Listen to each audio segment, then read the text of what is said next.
ज्यावेळी मी दुकान केलं ना पहिल्यांदा, तर फक्त देवाला प्रार्थना केली, देवा इथे 2 वेळचं जेवण मिळू दे, एवढीच प्रार्थना केली आणि कामाला लागलो. 600 रुपये टपरी चालू केली आणि आम्ही आजपर्यंत या 300 कोटीच्या प्रवासापर्यंत आलेलो आहोत. जाहिरात करण्यासाठी पैशाची आवश्यकता नसते. अरे काजू कतरी थोडी कडक आहे बरं का. ते क्या है तुमको क्या खाने को पता है क्या, काठी लोक किधर गए. की मी स्वतः जरी पण थोडंफार चुकलं ना, मला स्वतःलाही पटत नाही. कारण की अहो देणारा ग्राहक पैसे देतोय, त्याच्या कष्टाचे पैसे आहेत. आणि पहिली गोष्ट सांगेन की व्याज असतो ना, व्याज कधी पण तुम्ही मुद्दल फेडू नका, पण कमीत कमी ना व्याज महिन्याच्या महिन्याला फेडा. माझे कारागीर नेतील का, माझ्या आयडिया नेतील का. अहो कोणी तुमच्या आपल्या नशिबातला काही घेऊन जात नाही. पहिले स्वतः बिंदास उभे राहा आणि जे जायचं असेल ना ते एका मिनिटात तो वरचा बरोबर काढून घेईल तुमच्याकडून.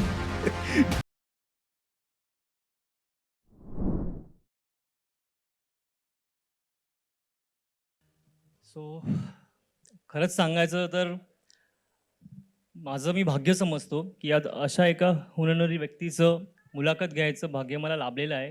कारण काल जेव्हा ठरलं की बाबा सरांची मुलाखत घ्यायची आहे, तेव्हा त्यांच्या फॅक्टरीला व्हिजिट केली आणि व्हिजिट केल्यानंतर आहेत ना, म्हणजे एक असं म्हणतात ना की स्वतःचे म्हणजे डोळ्याचे पारणे फिरत गेले की काय गोष्टी आहेत त्या आणि किती लेवलचं प्लॅनिंग आहे मायन्यूट लेवलचं. त्याच्यावरून ना आजची मुलाखत घेताना मला सुद्धा खूप स्वतः एक जास्त एनर्जी माझ्यामध्ये आली आहे की यार मी आज अशा व्यक्तीचं मुलाखत घेणार की मी कधी विचार पण केला नव्हता. तर मी स्वतःला खूप भाग्यवान समजतो या बाबतीमध्ये. सो प्रशांत कॉर्नर आणि प्रशांत सपकाळ हे नाव सगळ्यांनाच माहिती आहे. आज ठाण्यात किंवा ठाण्याच्या वर एकही अशी व्यक्ती नसेल ज्याला या गोष्टीचा माहीत नसेल की प्रशांत कॉर्नर नक्की काय आहे. आपण सर्वजण तिथे गेलोत आहोत, अनुभवलं आहे तिकडचा एक्सपिरियन्स कसा काय आहे. सो आज आपण सरांची मुलाखत इथून सुरू करूया. मी ऋषिकेश मोरे आज पण सरांची मुलाखत घेतोय. सर सगळ्यात पहिला माझा तुम्हाला प्रश्न आहे, कारण आपलं ऑलरेडी बरंच बोलणं झालेलं आहे. थेट मुद्द्यावर येतो मी, कारण बरेच आपली मंडळी थांबलेली आहे. कुठल्याही ध्येयप्राप्तीसाठी सुरुवात ही नेहमी खडतर असते आणि जेव्हा बहुतांशी उद्योजक हा पहिल्या पिढीचा असतो तेव्हा ती जास्त काटेदार असते. सो सर तुम्ही तुमचा प्रवास एका टपरीवरून सुरू केला आणि त्या क्षणी कधी असा विचार केला होता का सर की प्रशांत कॉर्नर आज इतक्या मोठ्या उंचीवर असेल?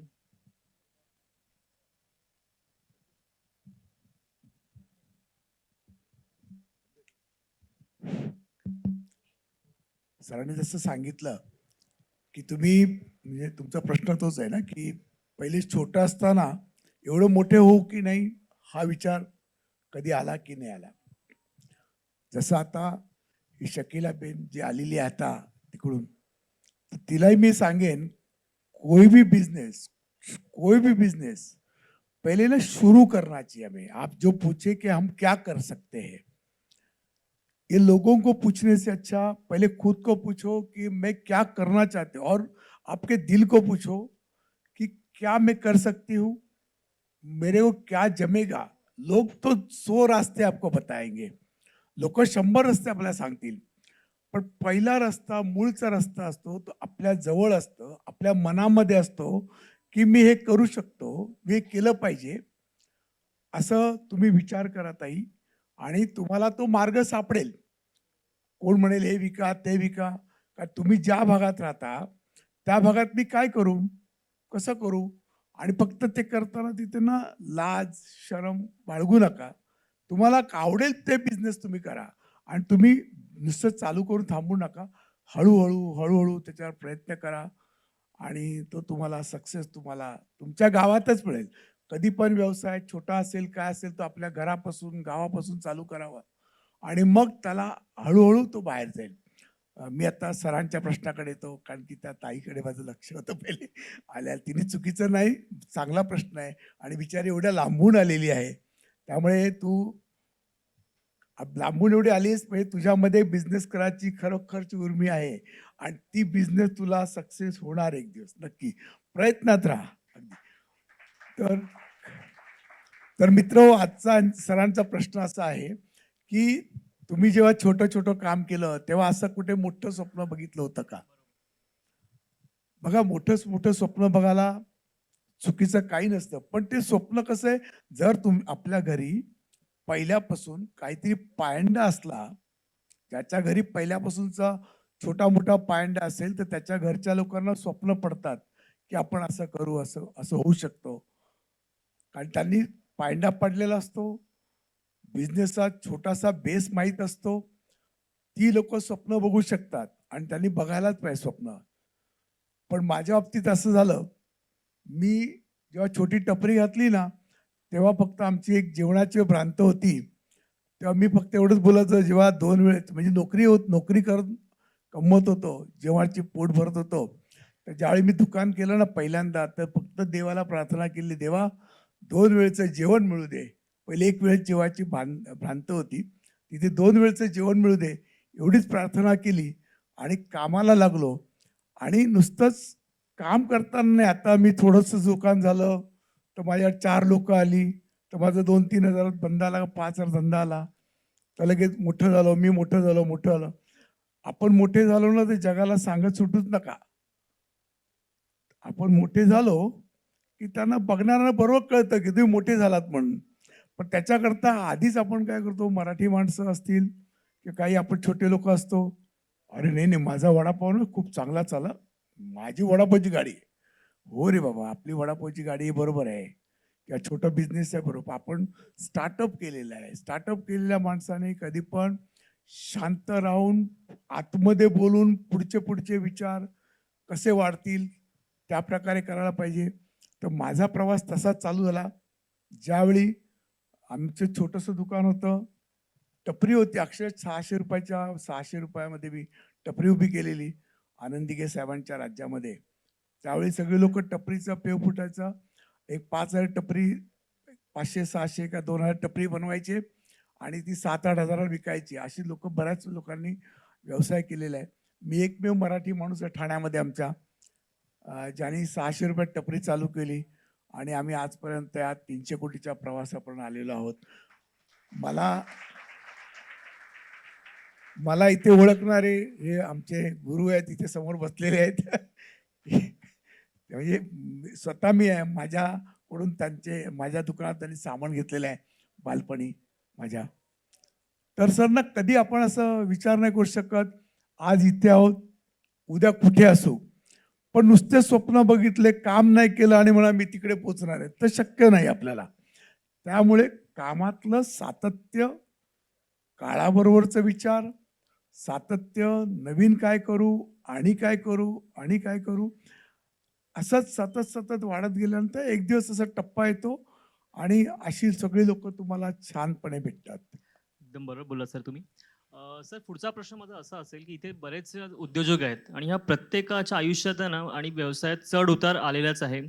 आणि सर मग मला असं जाणून घ्यायला आवडेल, की तुमच्या आयुष्यात असा कधी कुठला प्रसंग आला का? किंवा तुम्हाला वाटलं नाही आता बस झालं, आता इथून पुढे तर बाबा मला हे जमणार नाही किंवा सोडून द्यावं असं वाटलं आणि असं प्रत्येकाच्या आयुष्यात हा प्रसंग येतोच उद्योजकाच्या. हो, येतो ना. तो उद्योगाच्या आपण जो उद्योग करायला निघतो, तेव्हा असा प्रसंग येतोच आणि यायलाच पाहिजे जीवनामध्ये. तेव्हाच आपल्याला आपली किंमत कळते आणि लोकांची किंमत कळते, ग्राहकाची किंमत कळते. मी तुम्हाला उदाहरण सांगतो. मी 1978च्या गुढीपाडव्याला एक छोटंसं टपरी घातली ₹600 ची. आणि कसं आहे, की जे नवीन उद्योजक आहेत, आपले आई-वडील नोकरी करत असतात. त्यामुळे घरी व्यवसायाचा बाळकडू नसतो आपल्याकडे. चुकीचं नाहीये, कोणीच का पोटातून शिकून आलेलं नसतं. तर आपल्याला बाळकडू नसतो म्हणून आपण घाबरायचं. पण आपण प्रयत्न करत गेलो. मी प्रयत्न करत गेलो. ₹600 टपरी होती आमची. दुधाचा व्यवसाय होता आणि टपरीमध्ये विड्याची पानं, तंबाखू, सुपारी असं विकत होतो आम्ही. ते विकता आम्ही घरोघरी जाऊन दूध घालायला लागलो. मग ते 2 लिटरचं दूध विकता आमचं 1200 लिटर दूध विकायला लागलो. 1200 लिटर दूध विकता आमच्या छोट्या टपरीचं आम्हाला वाटलं आता जरा बरं चाललंय आपलं. आता आपण या मोठ्या टपरीत, छोट्या टपरीतून मोठं दुकान करूया. मग मोठं दुकान केलं एका कॉर्नरवरती.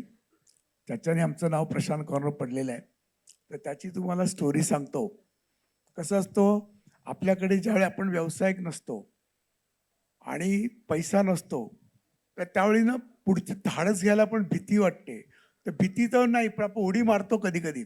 पण कधी-कधी चुकीची उडी मारतो. तर माझ्या बाबतीत असं झालं, की मी छोट्या दुकानातून मोठं दुकान चालू केलं. पण मोठं दुकान चालू करताना पूर्वीमध्ये बिल्डिंगमध्ये दुकान घ्यायला मला धाडसच झालं नाही का बिल्डिंगमध्ये जाऊन दुकान घ्यावं. त्यावेळेचा किस्सा असा झाला आमचा, जेव्हा बिल्डिंगमध्ये दुकान होते ते 1.5-2 लाखात मिळत होते. पण मला ती अक्कलच आली नाही आणि मी 3.5 लाखाची इल्लिगली टपरी घेतली. किती? इल्लिगली टपरी, कॉर्नरचं हॉटेल मालवणच्या बाजूची टपरी होती. ती 3.5 लाखाला घेतली आणि त्या श्रीपाल विलास ज्या बिल्डिंगची दुकानं होती ती 2, सव्वा 2 लाख, 1.5 लाखात अशी विकल्या गेली त्यावेळी.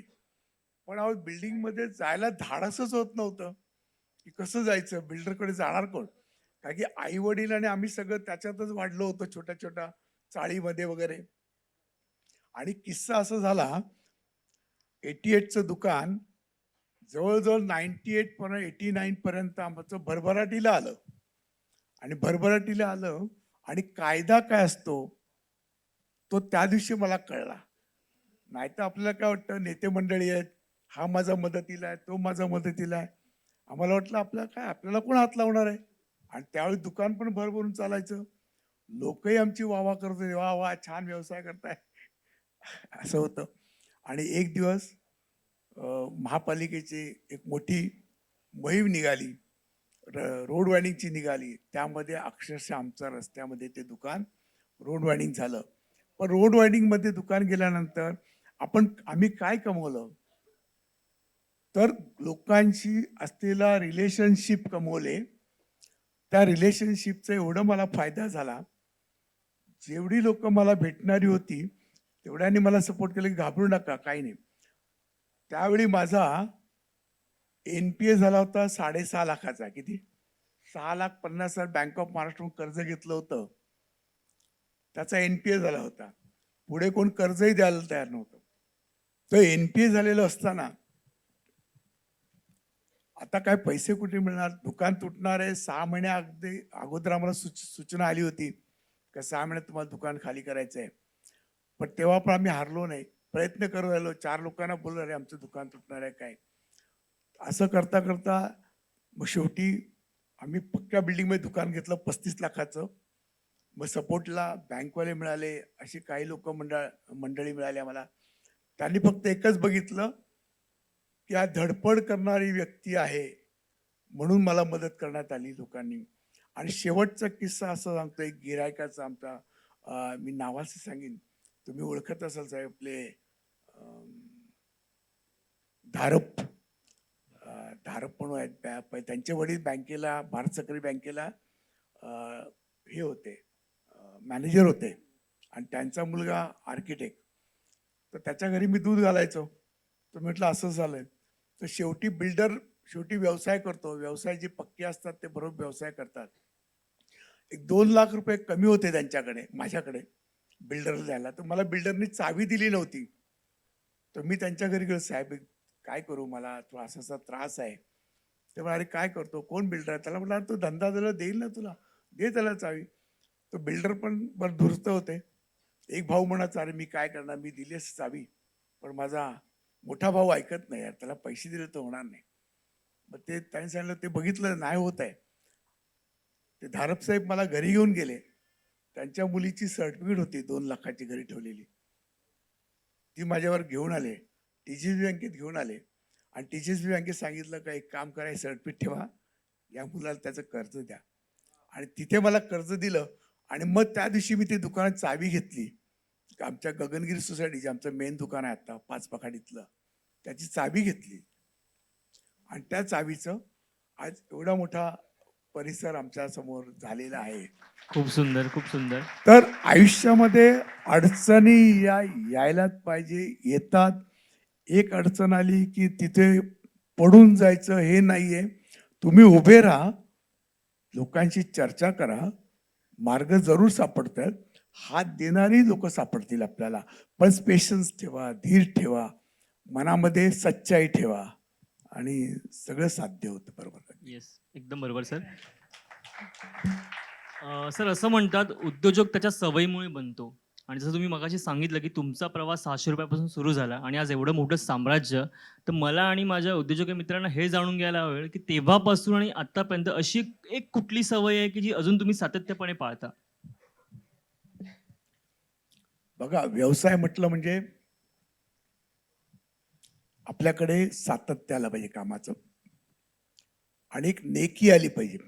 नेकी म्हणजे इमानदारी आली पाहिजे. नाही नाही, एवढे मी कष्ट केले, कसे करू, काय करू, एवढे कष्ट केले, मला एवढेच पैसे मिळतात, असं नका बघू. तर माझ्यामधला जो गुण आहे, मी समजतो, मी असं माझ्यामधला नाही, सगळ्यांनी समजलं पाहिजे. छोटा ग्राहक असो, मोठा ग्राहक असो, ग्राहक हा देव आहे. ज्यांनी ग्राहकाला देव म्हणून समजलं आणि प्रामाणिक, बघा, ग्राहक चुकतो, आपण चुकतो, असं होऊ शकतं. पण मी सांगतो, आज मी मिठाई 2,000 5,000 किलोची मिठाई, 1 किलो मिठाई विकत असेल आम्ही, का 25,000 किलोची पण आम्ही 1 किलो मिठाई विकतो. पण आज 1 किलो मिठाई घ्यायला लोक 1,000 रुपयाने गर्दी करून येतात. त्यावेळी आम्ही, तुमच्या सगळ्यांना कोणा माहिती असेल जुन्या लोकांना, त्यावेळी ना ब्रेड यायचा, 2 रुपये 20 पैशाला ब्रेड मिळायचा, विप्सचा ब्रेड चालू झाला. तो ब्रेड, काही लोक, अरे घरी खाणारं कोण नाहीये, कशाला आहे, तर मला अर्धा ब्रेड करून दे. तर आम्ही तो प्रामाणिकपणे अर्धा ब्रेड करायचो. त्याच्यावरचा एक स्लाइस कुठेतरी कमी जास्त व्हायचा, तो प्रामाणिकपणे त्याच्यात ठेवा, सांगा, अहो हा एक स्लाइस एक जास्त आहे, याचे 1 रुपया 5 पैसे आहेत, ते सोडायचो. आणि 1 रुपया 10 पैशाचा ब्रेड, अर्धा ब्रेड, त्याला चांगला दोरा बिरा गुंडाळून ती सेवा आम्ही द्यायचो. तर ती सेवा जी आहे ती आजही मी विसरत नाहीये, की ग्राहक म्हणजे काय असतो, की ग्राहक ग्राहक ग्राहक हा देवच आहे. मग तो तुम्ही छोटे व्यापारी असा या मोठे असा, तर आपल्याला ग्राहकाची इज्जत पहिले केली पाहिजे. आणि त्याच्यानंतर आपण कोणतेही काम करू ते प्रामाणिकपणे, क्वालिटी वाईज काम करा. आपल्या कामामध्ये क्वालिटी असेल, सातत्य असेल आणि बाजाराच्या वेळोवेळीचा होणारा बदल, त्या बदलातलं तुमच्याकडे जर का मोटिवेशन असेल आणि तो तुम्ही लोकांना प्रेझेंट केला, तर तो लोक तुमच्याकडे आपोआप आकर्षित होतील. सगळ्या गोष्टी त्याला जोडून येतात. तर ग्राहक हा देव आहे. तर ग्राहकाची सेवा करा शिका, असं म्हणेन मी. सर, आम्ही तुमच्या फॅक्टरीला आलेलो, म्हणजे आम्ही सरांची फॅक्टरी व्हिजिट करायला गेलेलो. व्हिजिट केल्यानंतर तुमचं जे क्वालिटी मॅनेजर होते आमच्या बरोबर होते. म्हणजे त्यांचं जे बोलणं होतं ते लिटरली 15 मिनिटं असं मोनोलॉग चालू होतं असं मला वाटत होतं. म्हणजे इतक्या आत्मीयतेने ते बोलत होते ना सर, की असं वाटत होतं की कदाचित खुद्द तुम्हीच उभे आहात आणि ते पूर्णपणे सांगताय त्या गोष्टींबद्दल. सो माझा प्रश्न पुढचा असा आहे की तुमच्या फॅक्टरीमध्ये गुणवत्ता नियंत्रण इतकं काटेकोर असण्यामागचं कारण काय आहे? की त्यामागची विचारसरणी काय? की जे तुम्ही पॅरामीटर्स सेट केलेत ते? आणि विचारसरणी कसं असतं, आपल्याकडे चांगले विचार असले तर ते आपल्याबरोबर, म्हणजे नातेवाईक बितेवाईक सगळे कोण नको, आपल्या आपल्या व्यवसायामध्ये जास्तीत जास्त नातेवाईक वगैरे असले तर चांगले आहेत. पण गरजेचं नसतं ना. नातेवाईक असेल तर तो पार्टनरशिप मागणार, कमवल्या पैशाचा हक्क दाखवणार, मागणार, सगळं मागणार, त्याचा हक्क बनतोय.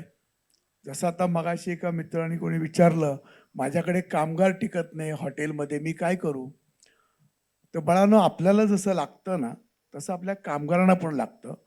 आणि सरांनी जो प्रश्न विचारलेला आहे, की जे गुण, जे ट्रस्ट आपल्याकडे असतात ते त्याला सुपूर्द करा. अरे, आपल्याला कंपनीमध्ये असंच झालं पाहिजे बरं का, हे त्याला दटवून सांगा. त्याच्या चुका झाल्या असेल तरी सांगा, की नाही नाही, आपल्याला थोडक्यात नफा नाही कमवायचा आहे, वेळ लागला तरी चालेल, एखादं प्रोडक्शन लेट झालं तरी चालेल, पण ते ग्राहकाला त्या लेवलला ते चोख झालं पाहिजे. त्यामुळे तुम्ही काल आमच्या कंपनीत आला होता, तेव्हा सगळी लोक जी माहिती देणं, हे देणं, ती होती, ती बरोबर होती. पण त्याच्याच मागे तो गुण असा आहे आमचा, की मी स्वतः जरी पण थोडंफार चुकलं ना, मला स्वतःलाही पटत नाही. कारण की अहो, देणारा ग्राहक हा पैसे देतोय, त्याच्या पैशाच्या कष्टाचे पैसे आहेत. त्यांनी फुकट दिले नसतं. का नाही साहेब, झाली, स्वारी झाली, असं नाही ना. आता तुम्हाला मी उदाहरण सांगतो. आपण 5 स्टार हॉटेलला जातो आणि 5 स्टार हॉटेलला काय रेट असतो? चहा पावडर तीच आहे, साखर तीच आहे, दूध तेच आहे. पण तरी पण आपण तिथे 600 रुपये चहाचे देतो. 500 कशा करता येतो? त्याच्या सर्व्हिसचे देतो, त्याच्या आदबीचे ते देतो. कारण तो आपल्याला गेल्या गेल्या नमस्कार करतो. आणि तो तुम्ही 5 स्टारला का आला, त्याला कळतं का इथे त्याला सर्व्हिस चांगली आहे, सगळं चांगलं, म्हणून तो 5 स्टारला येतो. तर ते 5 स्टारला पण जी सगळी काम करणारी लोकं माणसंच आहेत सगळी. पण ती जी माणसं आहेत, ती आदरपूर्वक काम करतात. मग ते जे ट्रेनिंग आहे, आपल्या बाजूच्या कामगाराला, आपल्या स्वतःचा कामगार असेल, पार्टनर असेल, कोण सगळ्यांनी तसं वागलं, की आपला गुण त्यात जरूर उतरतो. 1, 2, 4 वेळा बोलल्याने. त्यामुळे आमचं आता ते कल्चर झालंय. आमच्यात कोणत्याही दुकानात गेलात, तर कुठेही आमच्यात तुम्हाला कोणी असं तोंड वाकडं केलेलं दिसणार नाही कधीच.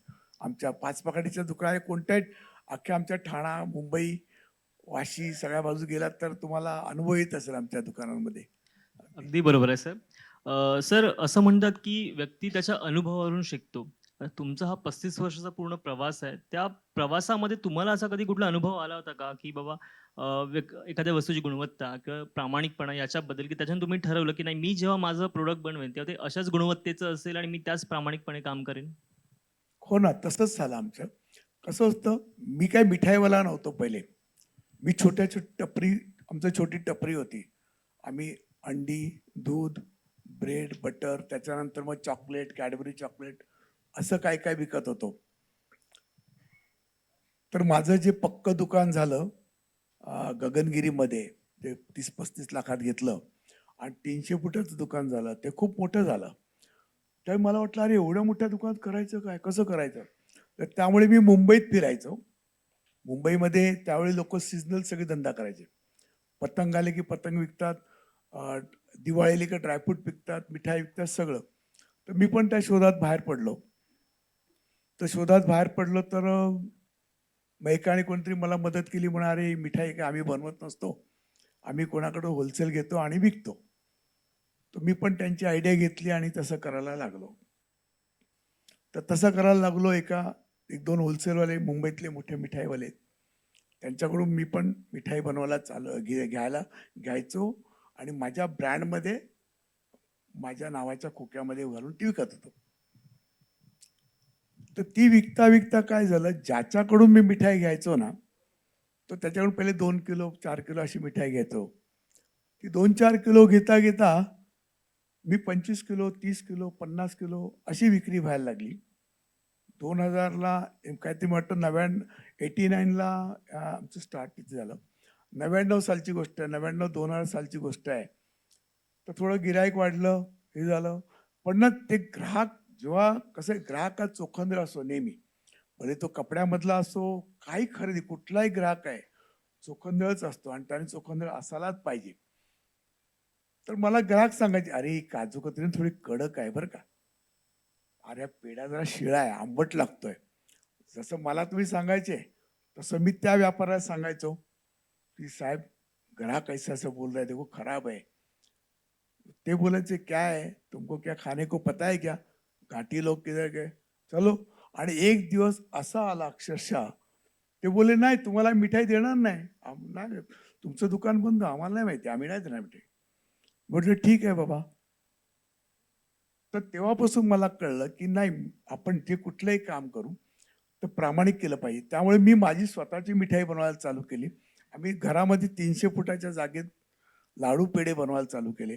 मग थोडंसं डोकं लावलं, की आत्ता लगेच ते नाही म्हणाले, तर लगेच भांडायचं. जसं हावरे सरांनी सांगितलं, लगेच भांडू नका, माणसं ओळखा, हे ओळखा. तसंच आम्ही पण केलं, की "बाबा हो ठीक आहे, तू बोलतो नाही, नाही चल ठीक आहे, चुकलं बाबा माझं. दे मला तुझी मिठाई."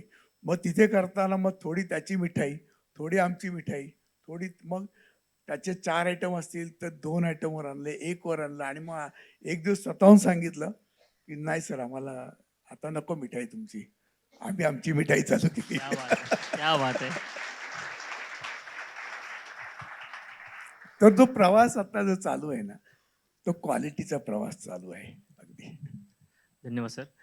सर माझा पुढचा प्रश्न असा असेल, की आज आपले जे काही नवीन उद्योजक आहेत, त्यांना तुमचा सल्ला काय असेल जे म्हणजे सांगायचं झालं तर मुख्यतः क्वालिटी, कामाच्या बाबतीत सातत्य आणि शिस्त. कारण असं म्हटलं जातं, की शिस्तीशिवाय उद्योजक घडू शकत नाही. तर ह्या 3 गोष्टींवर तुम्ही काय बोलाल? काय सल्ला त्यांना द्याल? नाही, नाही. या सगळ्या तिन्ही गोष्टी आपण जेव्हा काम करायला निघतो ना, नोकरीमध्ये असेल तरी पण तिथे शिस्त पाळतो आपण. नियमित वेळेत जाणं, वेळेत दुकान उघडणं. आपण नोकरीला गेलो तरी मग वेळेत कामाला जातो ना. तसं आपलं दुकान वेळेत उघडा, वेळेत बंद करा. आज खूप पाऊस आहे मग नको नको आज उघडत नाही. नाही, पाऊस पडतोय ना, उघडून बसा.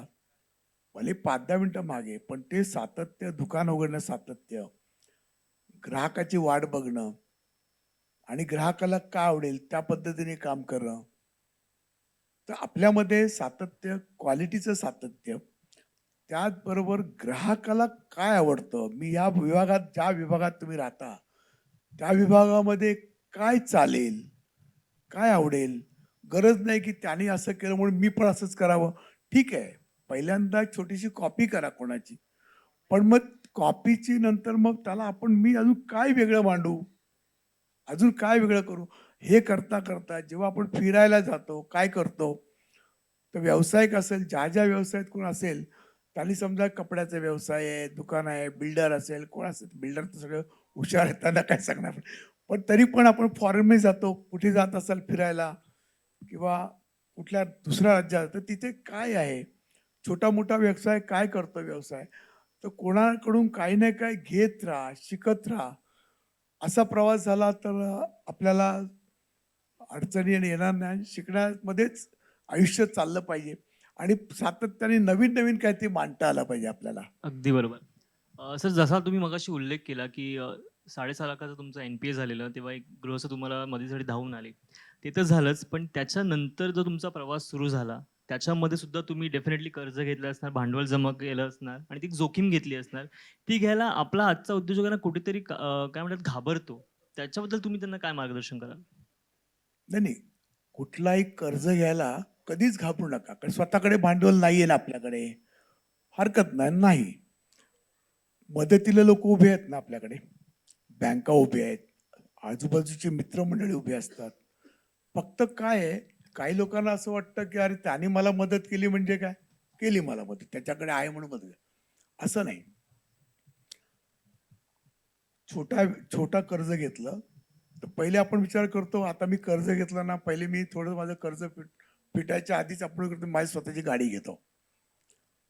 तसं न करता आमचा बँकेमध्ये टी-सी-एस-बीला रेकॉर्ड आहे आमचा.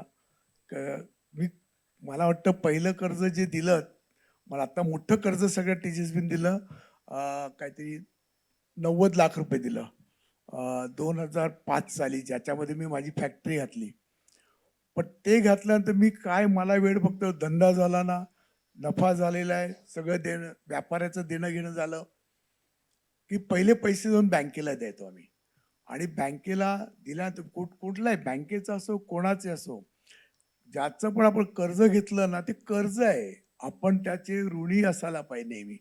का त्यांनी मदत केली म्हणून आपला व्यवसाय चाललेला आहे.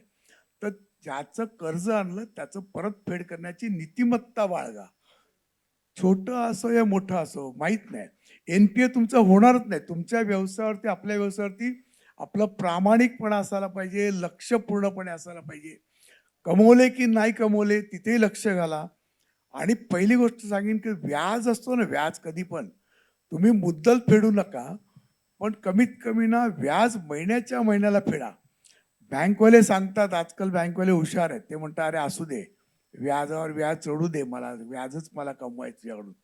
तर ते तुम्हाला भूल घालतील, की "नका, नका हो, कशाला एवढे लवकर लोन देता?" पण तुम्ही विचार करा, की "अरे मी तुझे पैसे घेतलेत, मी मुक्त होईन, कर्जमुक्त होईन." ही तुमच्यामध्ये स्वतःमध्ये आपल्याला भावना ठेवा आणि घेतलेलं कर्ज जर लवकर कसं फेडता येईल, तर 36 महिन्याचं कर्ज असेल तर 24 महिन्यात फेडून टाका आणि परत दुसऱ्यांदा उभे राहा, की अरे मागच्या वेळी मी 25 लाख घेतलेले, आता मला जर 50 लाखाची मदत करा. लोक आवर्जून करतील. 50 लाख घ्या, परत घ्या. आम्ही असं करता गेल्या वर्षी आमची कंपनीवर ₹1 कर्ज नाही आमच्याकडे. आज 300 कोटीचं कर्ज आहे आणि टी-सी-एस बँक आमच्या एकच बँक आहे ठाणे जनतामध्ये टी-सी-एस-बी बँक. तिच्या सहकार्यानेच आम्ही इथपर्यंत पण आम्ही सांगितलं, "सर आता खूप झालं. तुम्ही आम्हाला खूप मदत केली. आता आम्ही आमच्या पैशाने व्यवसाय करूया." आणि आम्ही असंच केलं. आता पूर्ण व्यवसाय आमच्या स्वतःच्या पैशाने करणार आहोत. अगदी. थँक क्या बात है! क्या बात है! सर आता जसं आपलं बोलणं चालू आहे, तुमचा जो व्यवसाय आहे तो इतक्या मोठ्या साम्राज्यामध्ये जो रूपांतर झालं आहे. आपण जसं म्हणतो, की जसं आपण यश प्राप्ती करत जातो, म्हणजे अतुल दादा नेहमी म्हणतो, की जेव्हा आपण यश प्राप्तीकडे जातो, खूप छान आपल्याला यश मिळतो, तेवढ्याच भरदोलमध्ये आव्हानं पण आपल्याला येतात आणि त्यांना सामोरं जावं लागतं. तर आजच्या तुमच्या फूड इंडस्ट्रीमधलं असं कुठलं मोठं आव्हान तुम्हाला वाटतं, की नाही हे एक आव्हान आहे अजूनही, की ज्याला मला कदाचित पुन्हा सामोरं जावं लागू शकतं?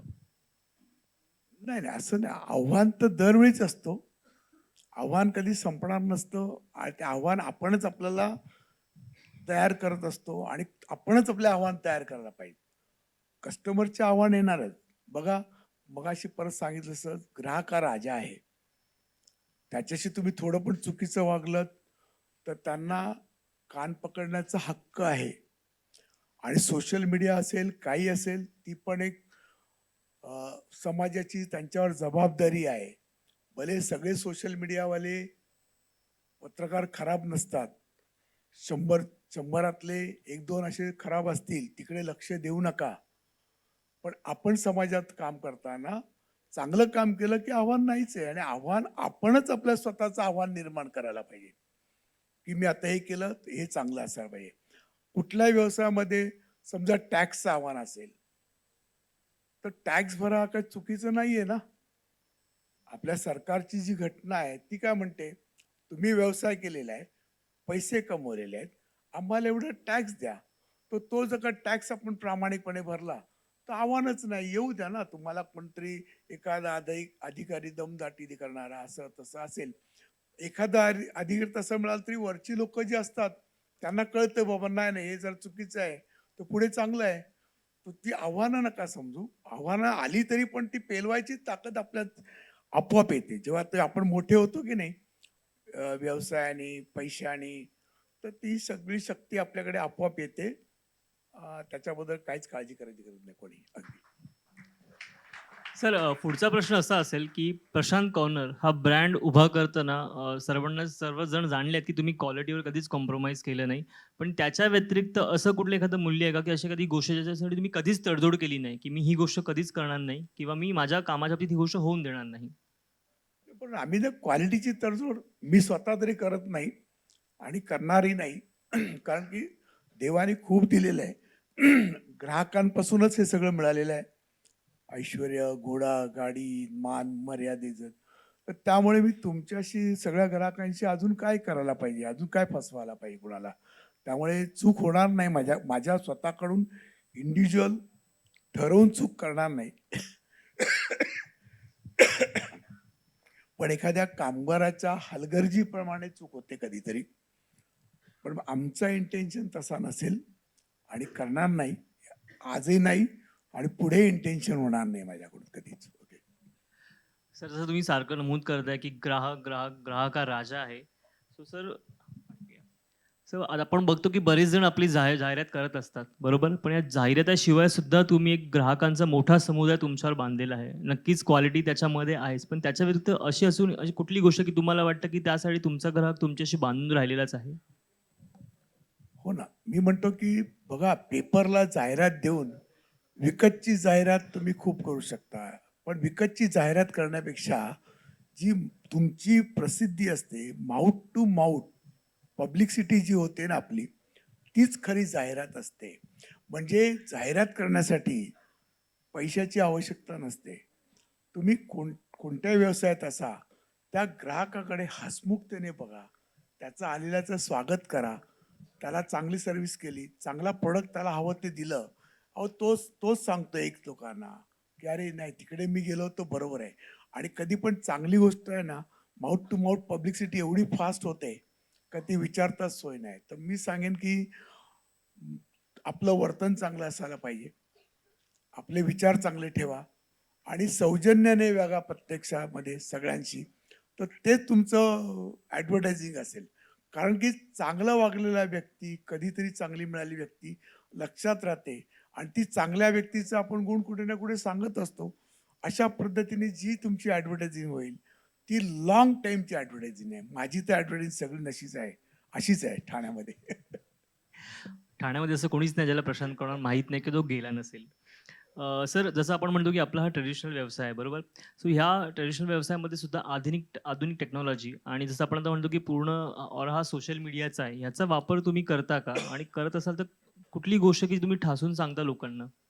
किंवा हे हे आमचं आहे की जे आम्हीच करतो, अजून कोणी करू शकत नाही? नाही नाही, ठासून सांगतो असं म्हणजे आम्ही काय केलं,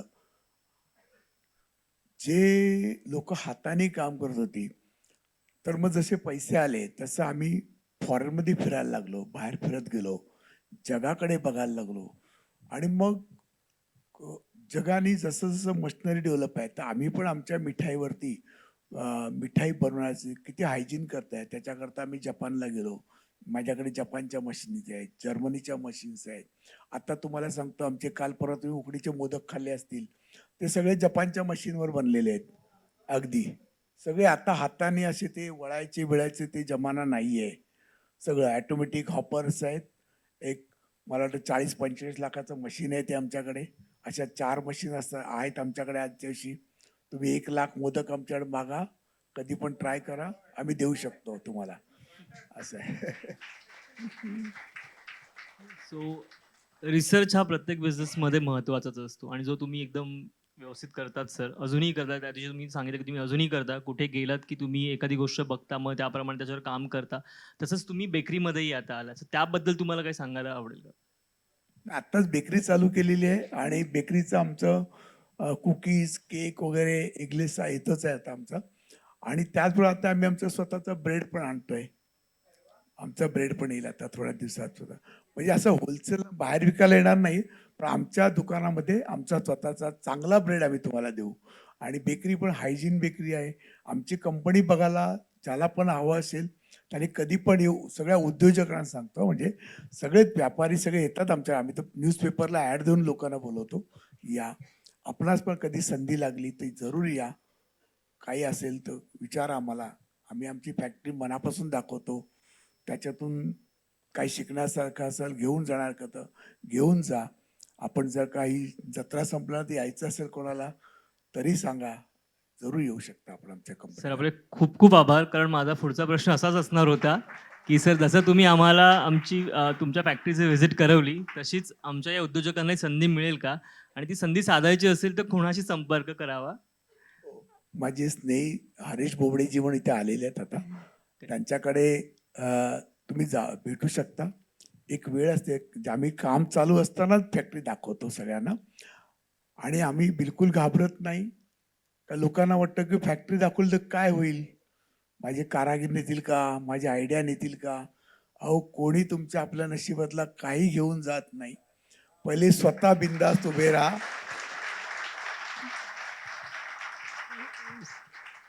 आणि जे जायचं असेल ना, ते एका मिनिटात तो वरचा बरोबर काढून घेईल तुमच्याकडून. आणि येतच असतो. असं आपण ना भीती ठेवू नका. आणि कुठली आता जसं सरांनी सांगितलं, की तुम्ही एक दुसऱ्यांना भेटा, मैत्री करा, हे करा.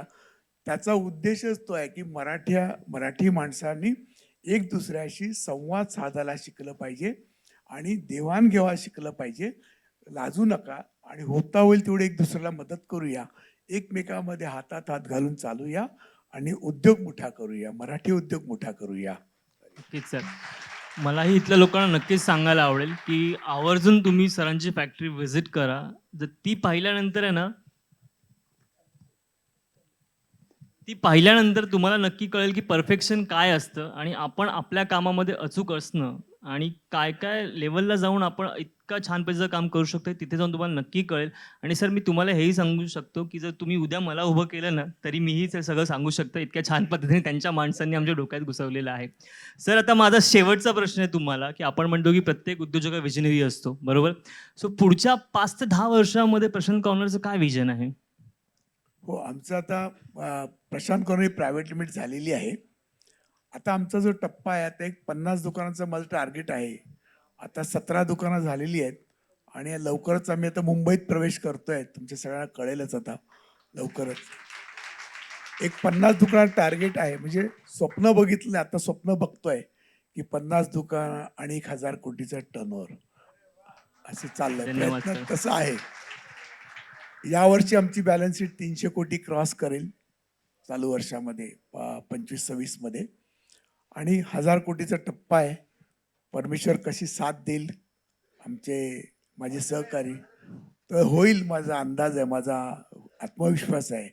आम्ही लवकरात लवकर पोहोचू त्या टप्प्यावरती. ओके, हरिओम. नक्कीच सर, हे आमच्या सगळ्यांचे स्वप्न असेल की लवकरच खरं व्हावं. सर, वेळेच्या मर्यादेमुळे आपला कार्यक्रम आपल्याला थोडा आटपता घ्यावा लागणार. मला माहिती आहे की इथे बऱ्याच जणांना अजून बरंच काही ऐकायचं आहे, पण आपल्याकडे वेळेची मर्यादा आहे. सर, तुम्ही जे काही प्रेरणादायी आज इथे आम्हाला सगळ्यांना सांगितलं मार्गदर्शन, त्यामुळे खरंच मी आपला आभारी आहे. फक्त जाता जाता एक 2 ओळी सरांबद्दल मला सांगायला आवडतील किंवा म्हणायला आवडतील. टपरीच्या छायेतून स्वप्नांना दिला आकार, टपरीच्या छायेतून स्वप्नांना दिला आकार, ₹600ची सुरुवात पण जिद्द होती अपार. कष्टांनी घडवलेली चव, विश्वास केला ब्रँड, प्रत्येक कणात प्रामाणिकपणा, गुणवत्ता ठाम, तोच तो स्टँड. आज उंची मोठी तरी मातीशी नातं तसंच, आज उंची मोठी तरी मातीशी नातं तसंच, प्रशांत सकपाळ, संघर्षातून घडलेलं यशाचं खरंच शिल्पच. धन्यवाद. Thank you so much sir, thank you so much.